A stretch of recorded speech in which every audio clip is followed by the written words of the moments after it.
Assalamu alaikum. Let's learn about mitosis and meiosis and Mendel's laws of inheritance in today's video. If I talk about mitosis and meiosis, these both are cell division processes in which the new daughter cells are produced from the parent cells. The main difference between the two is mitosis retains the same number of chromosomes in the daughter cells. However, in meiosis, the chromosome number goes down to half compared with the parent cells. Why is it so? Because meiosis is specialized for the germ cells, and for germ cells it is necessary that the chromosome number goes down to half so that during fertilization the male part and the female part can contribute equally to the newer offspring. So if we look at this figure, the parent cell has two chromosomes, the red one and the blue one. So before cell division, the chromosomes are duplicated. If we see in the replication phase, the chromatids have been replicated and there are two chromatids now. So now there are two pathways, either mitosis or meiosis. If we see upward, the daughter cells that are produced at the end of mitosis retains the same red and blue chromosomes, which means the same number of chromosomes as in the parent cell. And if we see downward in the meiosis, we can see the blue and red chromosomes which were originally present in the same cell are separated in meiosis 1, which means the one chromosome from the father side and the one from the mother side have been separated at this stage. And if we see in meiosis 2, the two chromatids have been separated just like mitosis and the daughter cells are produced.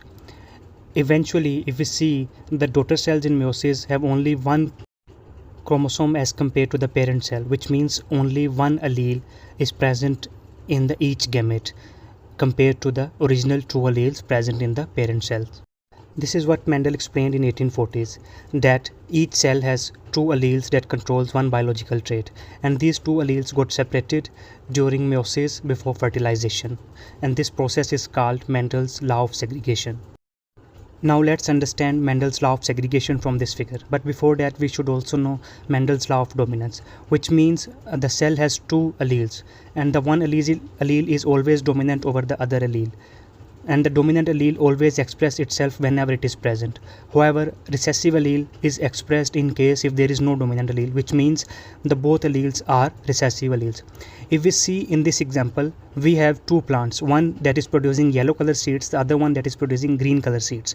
And in this example, the yellow color seed is dominant over the green color seed, which means whenever there is capital Y present, the phenotype would be the yellow color.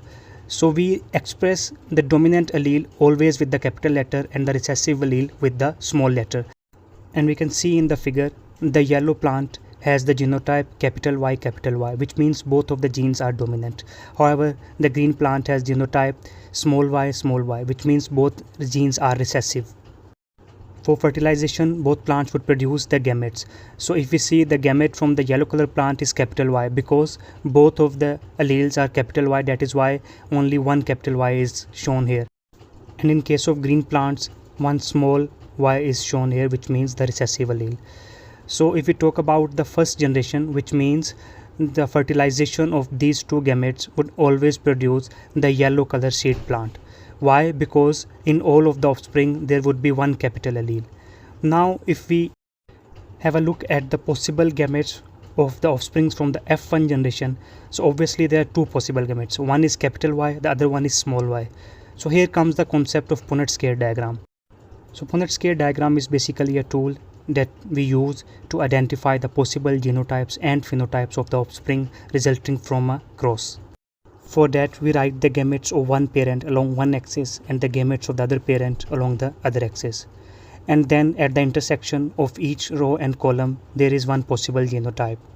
We can see here we have four possible genotypes as a result of the fertilization between two offsprings of F1 generation.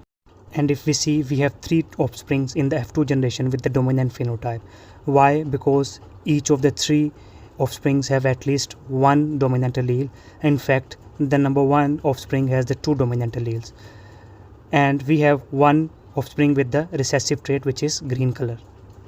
So we have clearly seen in this example that the two alleles of each parent got separated during gamete formation before fertilization, and each gamete receives only one allele. That explains Mendel's law of segregation of the alleles. Now let's understand Mendel's law of independent assortment following a dihybrid cross. A dihybrid cross is the one in which we follow two distinguished traits simultaneously in a cross. So Mendel's law of independent assortment states that during gametes formation, the alleles for the two biological traits assort independently of each other.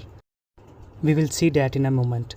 And if I talk about this dihybrid cross, we are following two traits. One is seed shape, and in seed shape we have two phenotypes, round seed shape and the wrinkled seed shape. Round one is the dominant, that is represented by capital R, and the wrinkled one is the recessive, which is represented by the small r. And the other seed trait is seed color, the yellow seed color phenotype and the green phenotype. The yellow phenotype is the dominant one, which is represented by capital letter, means capital Y, and the green phenotype is represented by the small letter, means small y. Now let's see a cross between a round yellow seed plant and a wrinkled green plant. So both parents are pure breeding. Pure breeding are those parents that transfer the same traits to the offsprings that the parent has. So in the F1 generation, we have all the offsprings with round yellow phenotype. Now if we draw a cross between two offsprings of F1 generation, for that we first need to mate the gametes of the F1 generation. And that is the most important part of the discussion. Why? Because here we understand the Mendel's law of independent assortment. And if we see the alleles for the two traits, seed shape and the seed color, the alleles for these two traits assort independently. You can see in the picture the capital R can make a combination with the capital Y, and the capital R can also make a combination with the small y. On the other hand, the small r can make a combination with the capital Y, and the small r can make a combination with the small y. So these are all possible gametes from the offspring of the F1 generation. And here you can see the alleles for the two traits assort independently. The assortment or the separation of the alleles of one trait did not affect the other. And that is what Mendel's laws of independent assortment is.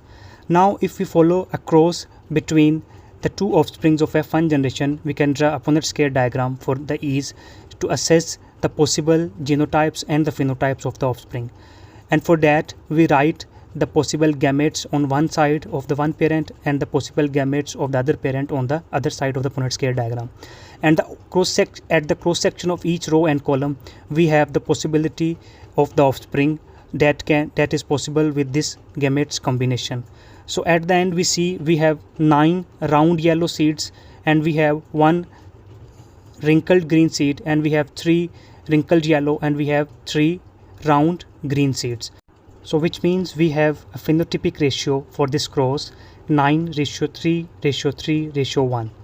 So you understand the term phenotype. It is the visible trait or the apparent trait resulting from the given genotype.